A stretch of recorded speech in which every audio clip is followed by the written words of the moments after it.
এই ইয়াবাবতী বিচ্ছু শামসুদের কি এসপিরা স্যালুট দেয় নাই জানার পরও? এগুলি বাস্তব। তো আপনার যখন নৈতিক অবক্ষয় হবে, সব দিক থেকে হবে, আপনার প্রত্যেকটা সেক্টর খারাপ, আপনি কোথায় পাবেন? আপনি কোথায় পাবেন ভালো রাজনীতিবিদ? কে রাজনীতি করবে? গত 20 বছরে কারা রাজনীতি করেছে? আমার ভাই ফুয়াদ স্কটিশ পার্লামেন্টের কথা বললো, ভাই ইউকে পার্লামেন্টের কথা বললো, লন্ডনে পলিটিক্স করে Oxford, Cambridge, UCL, Harvard, MIT এসব জায়গা থেকে আমেরিকা, লন্ডনে পলিটিক্স করে। বাংলাদেশে করে কোথা থেকে? কারা আসি? কোথা থেকে আসি আমরা? তো আমার কথা হলো, এই সেমিনার করা যেতে পারে, ইংল্যান্ডের স্ট্যান্ডার্ডে কথা বলতে পারে, that the dust can come in, the wind can come in, the sunlight can come in, but the police cannot come in without my permission. আর বাংলাদেশে আমরা বলি that the dust cannot come in, sunlight cannot come in, but the police can come in my house. তা আমার কথা হলো সেটাই, let's go back to the basic. মাথা যদি ঠিক না থাকে কিছুই ঠিক থাকবে না। আপনারা ক্যাম্পেইন স্টার্ট করেন, সবচেয়ে বড় আমরা আপনাদেরকে ভয় পাই, অ্যাটলিস্ট কেয়ার করি যাতে আগামীতে ভালো মানুষরা সংসদে আসে। এই যে পল্টু, ইয়াবাবতী, বিচ্ছু শামসু, মমতাজ, এইটা ওইটা যারা দাঁড়িয়েছে পার্লামেন্টে, when you have these people in the parliament, what do you expect? আমরা 15 বছর কিছু বলি নাই, এটা বাস্তব। 2014 সালে আমাদেরকে মানুষ বলতো পারলেন না তো, আমি পারি নাই না, তুমি পারো নাই, পারলেন না তো আওয়ামী লীগকে সরাতে, ধরা খেয়ে গেলেন তো। মানে এটা কার? আমি যে বলছি কোথায়, আমার মাকে তো আপনি সেভ করতে পারলেন না, আমার মা তো, দেশটা কি আমাদের না, আপনাদের না?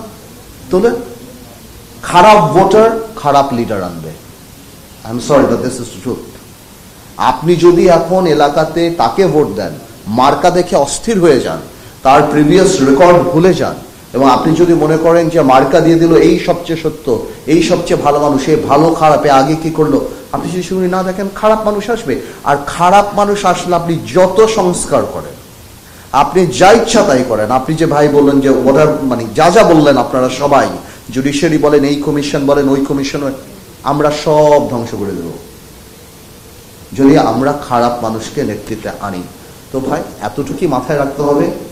আমি সিজিএসকে রিকোয়েস্ট করব, how to promote proper leadership in the country, এই জিনিসগুলি। আমার ভাই আর্টিকেল 17 নিয়ে একটা কথা বললো। আর্টিকেল 17 তো আমাদের মনের মধ্যে, আমরা এমনি কারো বিরুদ্ধে কথা বলি না, নট বিকজ অফ স্যাংশন যে আমাকে বাদ দিয়ে দিবে। Article 70 correctly says one thing, that if you vote, আপনাকে কথা বলতে তো মানা করে নাই, আপনি তো কথা বলতেই পারেন আপনার পার্টি ফোরামে, আপনি পার্লামেন্টে কথা বলতে পারেন। You can only invoke Article 70 in case of voting, but you can always speak. কই আমরা কথা বলি না। Why?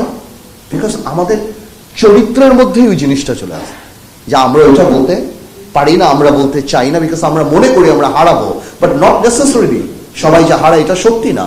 আই হ্যাভ উইটনেসড, আমি অনেক বড় বড় জাতীয় পর্যায়ের মিটিংয়ে বিএনপির সাথে আমরা একসাথে কাজ করেছি, আমরা দেখেছি মেনি পলিটিক্যাল লিডার্স যারা দে হ্যাভ রিজার্ভেশনস, কিন্তু যখন পার্টি কোনো সিদ্ধান্ত নেয় আমরা একসাথে সেটাকে সাপোর্ট করি, that's a different thing.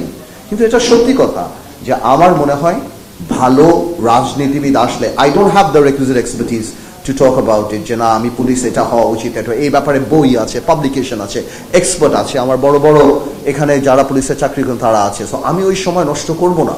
But আমি এতটুকু বলবো, ওই ক্ষমা চেয়ে পুলিশ ক্ষমা চাবে, এদেরকে মেরে ফেলেছে, ওদেরকে মেরেছে, কি লাভ? ক্ষমা চেয়ে কি লাভ হবে? কালকে আবার ক্ষমা চাবে। গত 15 বছরে কত র্যাব হত্যা করেছে, কত সাধারণ মানুষকে হত্যা করেছে, আমরা এই ব্যাপারে কথা বলিনি। তো আমার কথা হলো, একটা সময় এখন আসছে আমরা আবেগটাকে বাদ দিয়ে বিবেকে আসি, এবং আমাদের সবার এই ক্যাম্পেইনটা করা উচিত, ইনক্লুডিং আস, যাতে করে ভালো মানুষরা রাজনীতিতে আসে, ভালো মানুষরা পলিটিক্সে আসে, ভালো মানুষের নেতৃত্বে আসে, দেশ পরিচালনায় ভালো মানুষ থাকবে, বিকজ ভালো বাবুর্চি থাকলেই ভালো খাওয়া পাবেন।